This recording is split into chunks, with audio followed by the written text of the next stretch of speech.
I thought we would do the 10 most intriguing Mariners. This is most intriguing. It's not best or most important. So a couple of big name players on this team are not on my top 10 list. Gregory Santos is number 10. Matt Brash is number 9. And they go together. Whoa. They go together, Brock. They go together. Okay. Because they need a second person to really step up in that pen. I think I know who Andres Munoz is. Yeah. Right? I think I know what we're getting from Andres Munoz, especially now with the kick change that he's added to his repertoire. Like, I think we know roughly what we're getting at the ends of games. Yeah. They really, really missed Matt Brash last year. They really had high hopes for Gregory Santos last year and thought he was going to be that piece that you would, kind of add to what you already had to create leverage relievers anytime you wanted them. And obviously, Gregory Santos didn't materialize into anything last year. Injuries and wildness and effectiveness, and then more injuries. Brash missed the entire season, unfortunately, because of his elbow surgery. So we didn't really get a chance to see much of either of those guys. Obviously, I'm more hopeful for Brash because I've seen it with my own eyes. We know who he is. But Gregory Santos has that A-plus stuff. If he can command it, you're talking about putting 3 guys out there at the end of games that are completely unhittable. So I would put those 2 guys together. And partly because, Brock, I've said this a bunch, like, for all of the problems with the Mariners pitching last year, or hitting last year, rather, and there was a lot of it. They were not good at it. Their bullpen was right there with the hitting as being responsible for them losing games. They lost a lot of games that they had won in previous years because of that bullpen, and specifically the guys leading up to Munoz in the 9th. And so you got to get something from either Santos and or Brash in order for this team to kind of get back to where they want to be. I know that spring training stats are not predictive. We know that. History has told us that. You know who's had a phenomenal spring? Trent Thornton. And he's not those 2 guys. He doesn't have that plus swing and miss stuff that those 2 guys have. Nope. But can't he be equally kind of a fringe leverage guy? I mean, no. I mean, he was in a bunch of moments last year. Yeah, and that's why they weren't as good in this moments as they wanted to be. I mean, Trent Thornton's fine, but you want to be great? You want to be a great team? Like, obviously, we're going to talk about offense. It's important. But if you want to play the style of game that we're told they want to play, you're going to be playing a lot of close one-run games. Yes, you're going to have, especially at home in April and May. Well, then you need one of these guys to step up and actually be that bridge to get you to the closer that you really believe in. All right, number 8 is Mitch Garver, and it could have been Jorge Polanco. They're 2 guys in very similar situations. I'm going to go with Garver over Polanco because of this just back and forth, and I just printed out his stats from his whole career. It really is remarkable when you look at the back and forth seasons. Choose your stat. What do you like? Do you like OPS, OPS plus, or WAR, Brock? Sure. Choose one. Give me OPS plus. Okay, let's go in order for seasons. Once he started playing, okay. 104. And remember, folks, OPS plus league average is 100. Right. So this one's kind of easy to gauge. And it takes park into effect as well. All right. So his first real season is 2018. 104. Okay. League average hitter. Next year, 157. He's unbelievable. 57% better than league average. That's a tremendous year. Wow. At the age of 28. Put up 4.1 wins that season. With Minnesota, right? Unbelievable. That was the juice ball year, right? 2019? That may be. I think, yeah. The next year, 2020, COVID year, 42 OPS plus. He's one of the worst hitters in baseball. 42 OPS plus. He has worth 0.0 wins and hits 2 home runs. So has an OPS of 511. 7% better than league average the year before. Yes. 58% worse than league average the following year. Unbelievable. I got my math That's right. quite a swing. That's not a good year. Okay. Next year, though, still in Minnesota, 139 OPS plus. He's 39% better than the rest of the league. That's a really good year. Wow. An 875 OPS. He hits 256. He's hurt for some of the year, so he only drives in 34 runs, only has 13 home runs. But still, even in limited duty, provides 2.1 wins. That's a heck of a season for Mitch Garver. So he goes to Texas, and he has a 98 OPS plus, just below league average, 702 OPS. In 2022? Yeah. Has a .4 WAR. He goes from 2.1 wins to 0.4 of a win overnight in his new park, which, by the way, is a better hitter's park. In a better lineup. Okay. And we get to 23.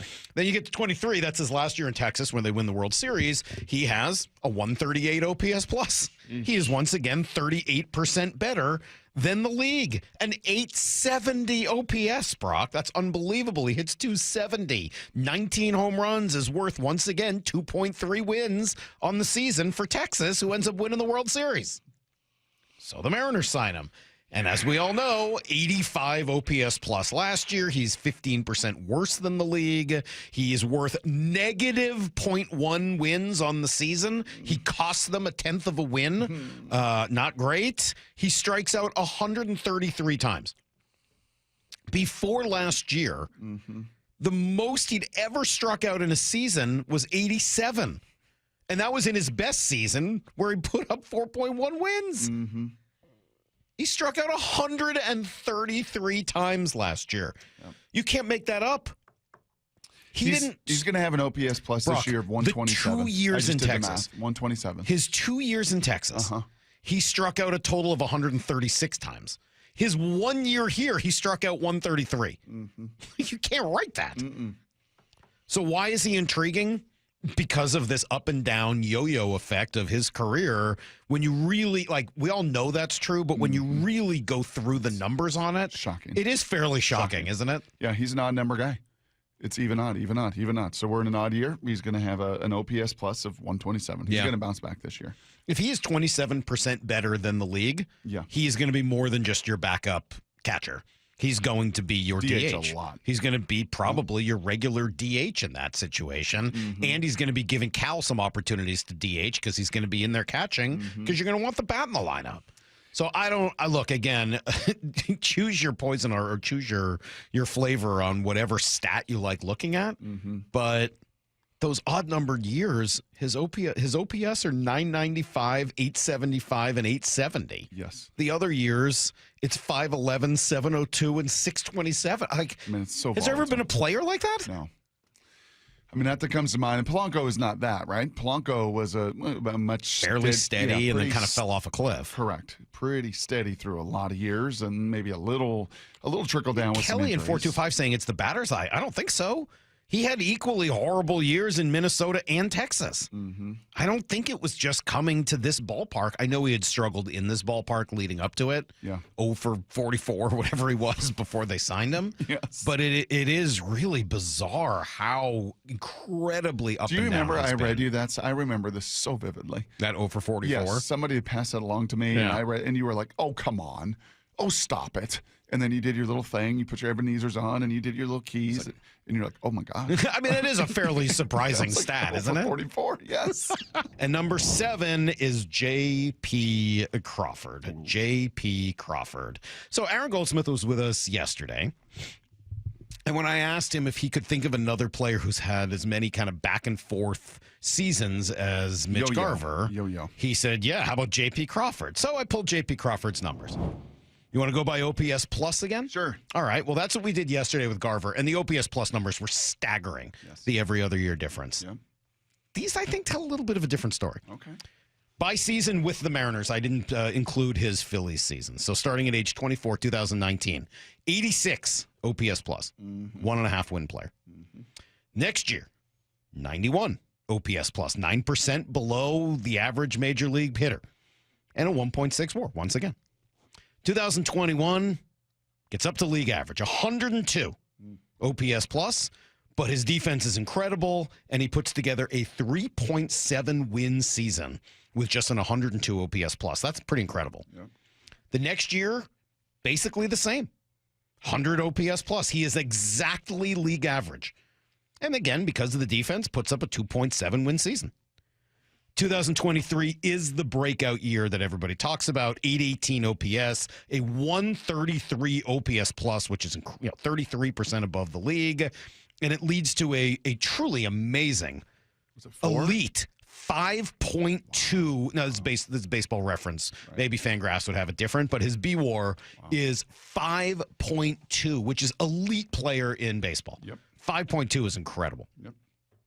Last year, obviously, turns around entirely, an 86 OPS plus. How about this? Despite missing a lot of time and having just an 86 OPS plus, JP contributes enough with his base running, not stealing. He's not that fast, but he's an excellent base runner, and his defense, he still contributes 2.7 wins to last season, which I think is startling. Either startlingly incredible for him or a huge inaccuracy in how Baseball Reference does their wins.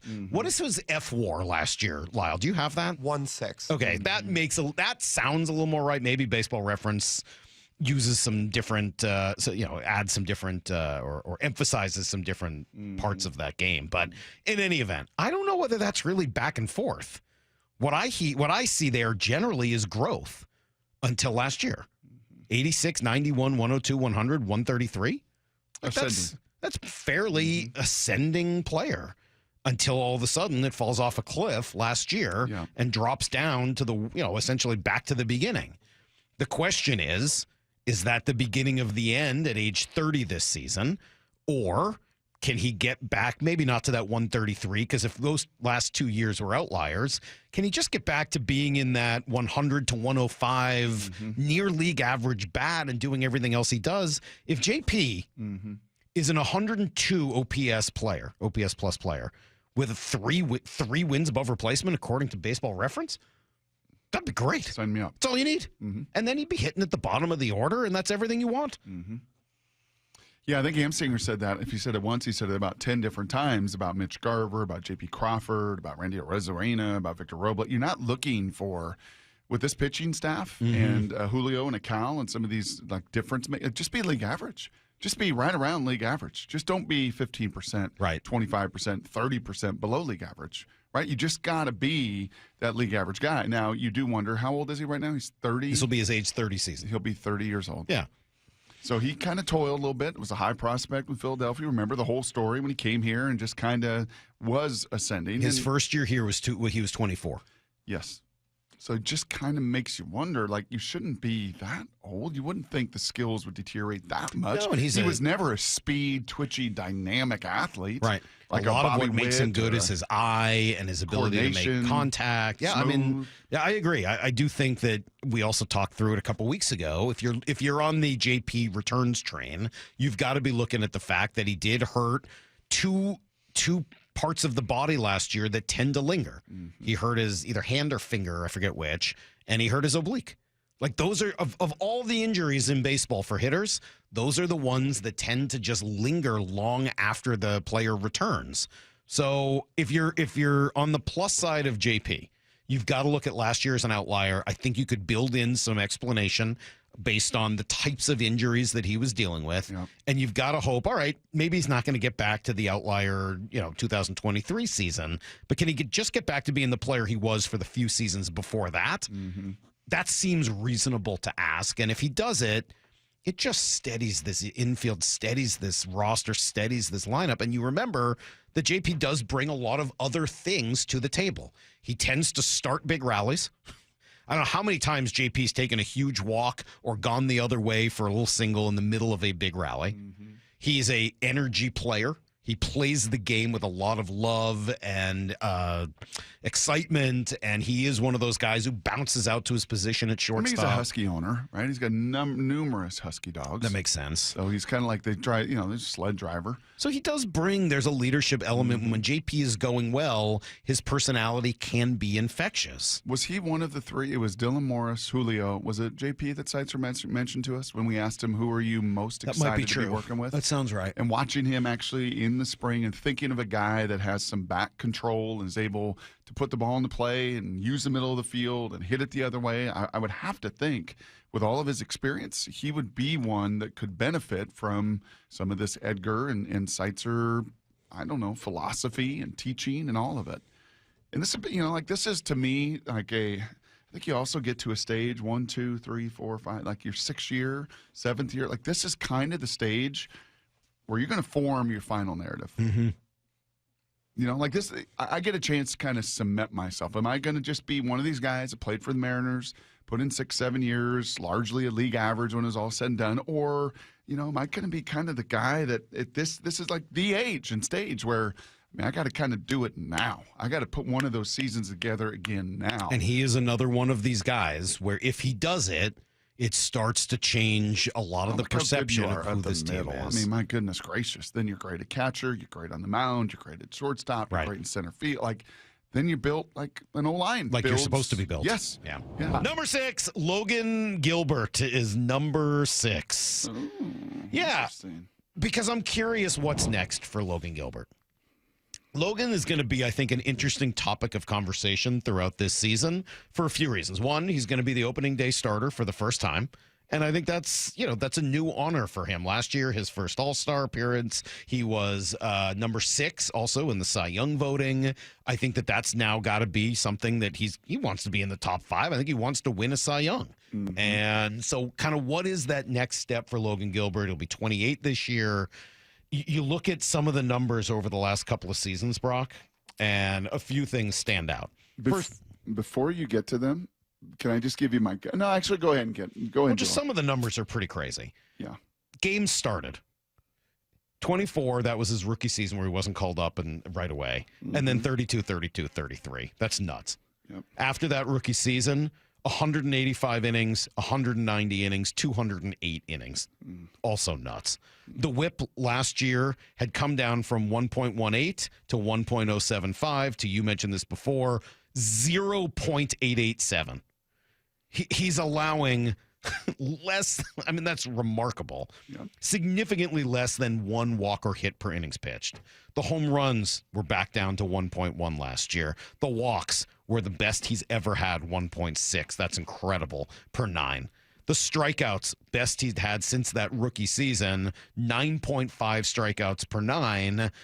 Like those numbers are really, really incredible. The one number that dropped for Logan last year in a negative sense, and I know that every modern baseball fan is going to laugh when I say it, it's his win-loss record. And it's not entirely his fault, obviously. I mean, there was not entirely. Most of it wasn't his fault at all, as he was a hard luck loser, it felt like over and over again. But I think if I'm Logan and if I were to ask him that same question I asked Brian Wu, like which of those numbers would you like to improve? I'm going to bet that Logan would say, well, I'd like to be better than 9 and 12. And maybe a lot of that is out of his hands, of course. The offense has to be better. The defense has to be better. But it's, you got to pitch to what each game calls for. And the other team knows when Logan's on the mound, they're in for it. So I would love to see that number go up for Logan. I would love to see Logan win 15 games this year. Mm-hmm. I think that would be an incredible achievement. I know it's old school. I know a lot of that's outside of his control. Maybe I have to keep saying that. But I think that would be if he does that, I think he is top 3 in the Cy Young Award voting, and we'll see what happens. I think the biggest jump that he's got to take this season, and I think my memory serves me correct on this one, is his home road splits. That when the games got away from him, I don't remember a game at home getting away from him. But it strikes me if games get away from him and you get one of those 8 runs in 3 innings or something like that, it's a bandbox on the road. I think that ability to kind of bring those home, and he's so unbelievably dominant at home. I think I'm correct on this.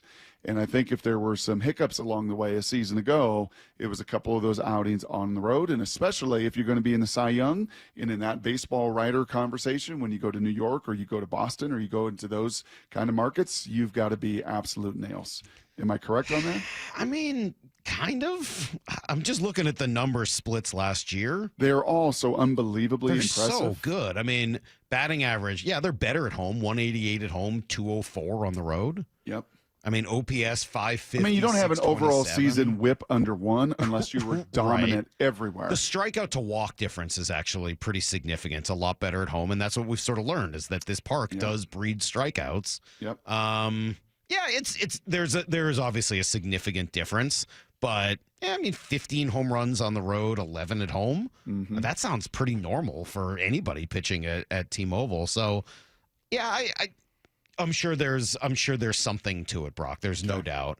But I would love to see Logan come up with 15 wins this year. I would love to see him, be in a position to sign a long-term contract. That's another part of the intriguing thing for us is, what is the future of Logan Gilbert as a Mariner? He'll be 28. Do you want to sign him to a long-term deal that's going to take him into his mid-30s? Or do you want to just take the best years of Logan Gilbert, you have him at 28 and 29, and then say, hey, he's a big, tall guy. Maybe somebody else is better off re-signing him to the big money somewhere else. And the whispers in baseball and the whispers around baseball is he's a Florida guy, and good luck trying to sign him to an extension in Seattle. Those are some of the whispers around baseball. It's funny you guys mentioned the win-loss record for Logan, because if you want a fun little nugget about Logan Gilbert, last season was the best pitch season by a Mariner since Felix Hernandez in 2014. That was Logan Gilbert's season. Yeah. Yeah. Unbelievable. Another guy who just could not get wins because of what was around him. Yep.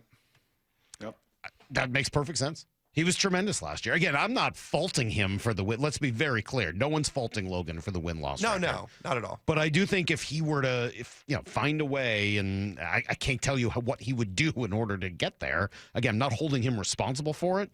I think that would be sort of the last piece for him. And yeah, a lot of that relies on his teammates to make the offense and the defense work better on those days when Logan is pitching.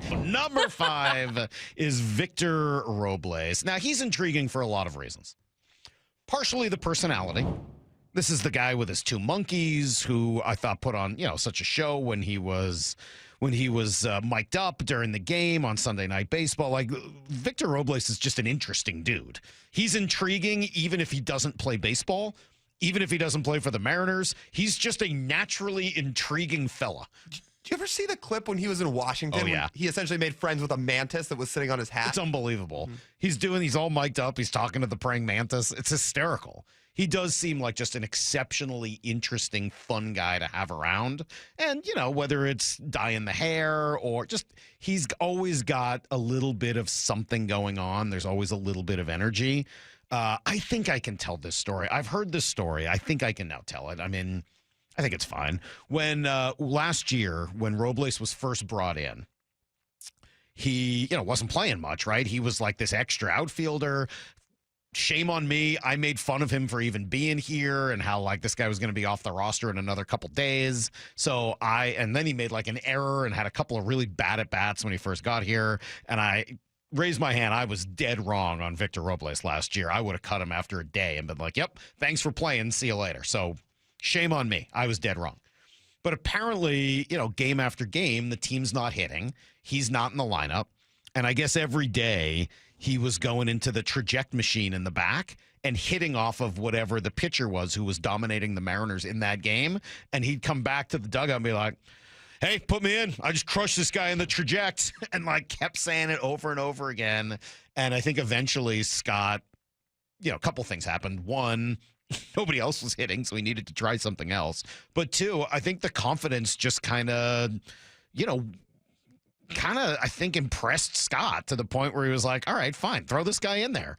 And then it was 1, then 2 days, and then 3 days, and they kept hitting. And then Robles was like, hey, you're just going to keep me in here? It's like, yeah, as long as you keep hitting. And the next thing you know, he ends up having, the best season of his career. Really, the season that I think everybody had always hoped he would end up having since he was a top prospect coming up with the Nationals. His year last year here in Seattle was really incredible. In 77 games, he put up more than 3 wins. I mean, that's a 6-win player over the course of a full season. That's remarkable. And he did it in a variety of ways. Obviously, the 860 OPS is incredible. It leads to a 155. That means he was 55% better than the rest of the league in terms of OPS.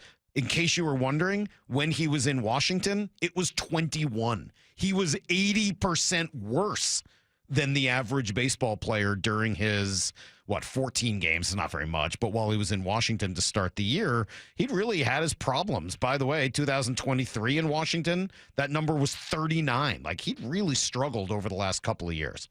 So the fact that they DFA'd him, that they'd moved on from him, that the Mariners brought him in, that they eventually signed him.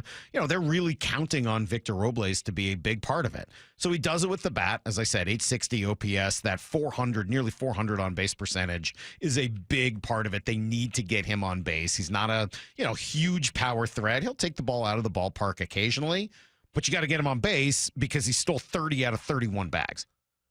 That is a weapon. That's in half a year, guys. That's in half a year. Again, translate that out. That's a 60 stolen base season. Guys don't really steal 60 stolen bases in a year anymore. Doesn't really happen. That's not a normal number in today's modern game. Because most guys don't have the combination of on-base percentage and ability to run and the freedom to go do it. He does. He's got all of those things.